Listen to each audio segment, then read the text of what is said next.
These are 20 British sandwiches from the 1950s that sound so bizarre, so utterly improbable, that most people under 40 refuse to believe they were real, but every single one of them existed, and millions of people ate them without complaint. Some even enjoyed them. To understand how Britain ended up putting toast inside bread and calling it dinner, you have to understand what the country was going through. When Queen Elizabeth came to the throne in 1952, sugar, butter, cheese, bacon, meat, and tea were all still rationed. Every household had a ration book, that small cardboard document that determined exactly what your family was allowed to buy each week. Food rationing didn't fully end until the 4th of July, 1954, 9 years after the war ended, making Britain the last country involved in the conflict to stop rationing food. And here's a detail that surprises most people: the immediate post-war years were often harder than the war itself. Bread wasn't rationed during the Blitz, but it was rationed from 1946 to 1948. Potatoes were briefly rationed in 1947. The fighting had stopped, but the hunger hadn't. Much of this was managed through the points rationing system, which assigned a weekly points allowance to each person on top of the basic ration. Tinned goods, dried fruit, cereals, you could spend your points on whatever was available, but once they were gone, they were gone. The whole apparatus had been overseen during the war by Lord Woolton, the Minister of Food, who became so associated with wartime austerity that the vegetable pie he promoted, turnip, parsnip, potato, and oatmeal under a pastry crust, became known simply as Woolton pie. It was eaten by millions, appeared in canteens run by the British Restaurants program, and represented everything about what a nation under strain could make of almost nothing. And before the rationing had even begun, the government's Dig for Victory campaign had been urging ordinary people to turn their gardens and allotments into food production plots. It was a practical response to the same impulse that would define British cooking for the next decade: make the most of whatever you have. So, when you look at what people were putting between two slices of bread, keep that in mind. They weren't being eccentric, they were being resourceful. Start with the most ridiculed sandwich in British history: the toast sandwich. A piece of toast between two slices of untoasted bread, seasoned with salt and pepper if you were feeling extravagant. That's it. The recipe traces back to Mrs. Isabella Beeton's Book of Household Management, published in 1861, where she described it as very tempting to the appetite of an invalid. In 2011, the Royal Society of Chemistry declared it the cheapest meal in England at just 7.5 pence per sandwich. Celebrity chef Heston Blumenthal later gave it a makeover with bone marrow, egg yolk, and ketchup, which rather defeats the point.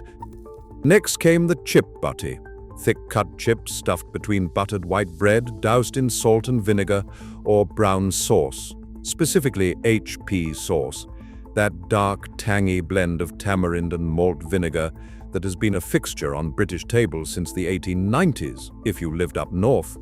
Anthropologist Kate Fox described it as about as working class as food can get, and she was right. It was the original cheap lunch for miners, dockers, and school kids, the kind of meal that fish and chip shops, which had been feeding the British working class since the 1860s, existed to provide.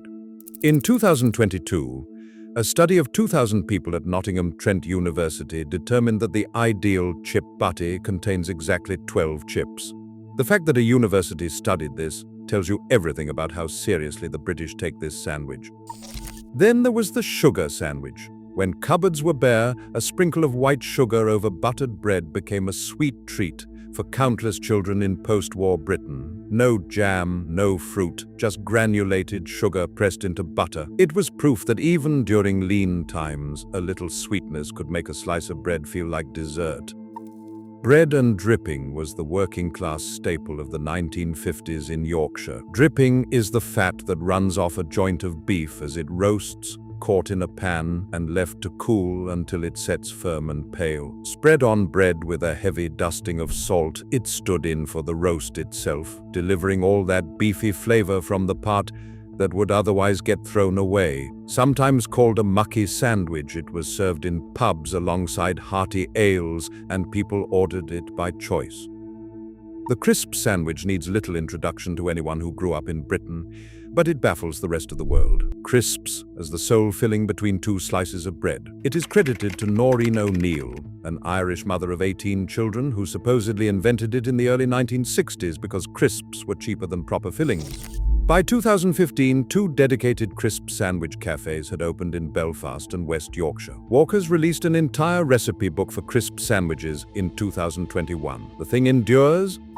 Now we enter darker territory, tinned snoek. Snoek was a barracuda-type fish from South Africa, and 11 million cans of it were shipped to England because the government believed it would solve the fish shortage. It did not. The British public found it inedible, smelly, and foul-tasting. The price dropped and dropped until the tins vanished from shelves entirely. Then, in 1951, mysterious unlabeled tins of cat food began appearing across Britain. Draw your own conclusions. Whale meat was even worse. The Ministry of Food made it available off ration and released recipes encouraging people to try it. What followed were shuddering complaints of frightful, revolting, and tastes like a lump of cod liver oil. Housewives reported they couldn't get the taste out even after soaking it in vinegar overnight and boiling it all day. In 1950, 4,000 tons went unsold on Tyneside alone. Most of it ended up as pet food. Spam sandwiches were an entirely different story. Introduced in 1937 and popularized by American GIS during the war, Spam stayed beloved well into the 1950s. Fried until crispy or eaten cold straight from the tin, it provided scarce protein during desperate times. Some people added mustard, others beetroot, but most families ate it plain, grateful for any meat at all. The Pilchard Sandwich paired tinned sardines in tomato sauce with Branston pickle, a chunky, sweet and sharp chutney made with vegetables, vinegar and spices. It had been a staple of British pantries since 1922 and remains one of the defining condiments in the entire British sandwich tradition. But the sheer frequency with which Pilchards appeared on school dinner trays put an entire generation off them for life. Egg sandwiches in the 1950s were made with salad cream and cress, not mayonnaise. Heinz salad cream, specifically. That sharp, pale yellow sauce, launched in 1914, occupies a completely different flavor territory from mayonnaise. The distinction mattered enormously to people who lived through that era, and if you called it egg mayo, you'd get corrected immediately. Welsh rarebit was cheese sauce on toast. But in the 1950s, that was considered elegant. Cheddar melted with beer, mustard, and Worcestershire sauce, served open-faced and grilled until bubbling. This was what passed for continental sophistication.